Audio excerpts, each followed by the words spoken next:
Patrick Gadet, je viens de Marseille et je suis pour le Festival d'Avignon au Clash Théâtre tous les jours pairs. Mon spectacle s'appelle The One Mental Show. Je fais un spectacle où il y a de la magie dedans. La magie, moi j'ai commencé comme je suppose tout le monde avec une boîte de magicien quand j'avais 8-10 ans. Puis petit à petit j'ai continué un petit peu. Je suis allé d'abord à l'humour et ensuite je suis revenu à la magie que j'ai inclus dans mon spectacle. Et après j'ai vraiment voulu développer un spectacle humour magique.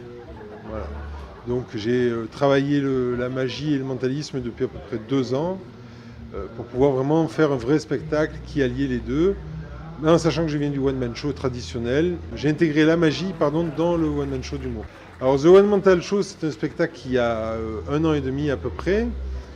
Donc j'ai écrit seul, donc tous les textes sont de moi. J'ai travaillé avec le petit magicien pour la partie des tours.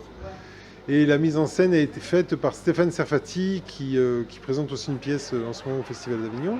Avec lui, on a travaillé la partie personnage, puisqu'en fait, le One Mental Show est un combat de mentalistes.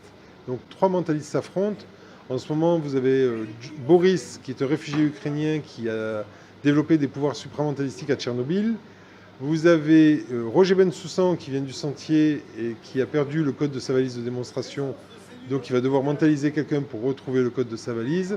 Et enfin, John Mackay, qui a travaillé au FBI et qui va faire une grande enquête policière sur scène en devoir retrouver l'arme du crime, l'heure du crime, le témoin, l'assassin, la victime, etc., etc. Et donc à la fin de ce spectacle, le public vote pour celui des 3 qu'il a préféré et le gagnant revient présenter le clou du spectacle. Voilà, l'originalité du spectacle, c'est que c'est vraiment très interactif. Beaucoup d'humour, il y a du mentalisme, de la magie. Et c'est différent à chaque fois puisqu'en fait le public vote vraiment. Et c'est vraiment le gagnant qui revient présenter le clou du spectacle décidé par le public. Donc et puis vous pouvez me retrouver tous les jours pairs jusqu'au 30 juillet au Festival d'Avignon au Clash Théâtre, 40 rue des Lys. Et bien évidemment, retrouvez-moi très vite sur Virtual Magie, le site numéro 1 des magiciens en France.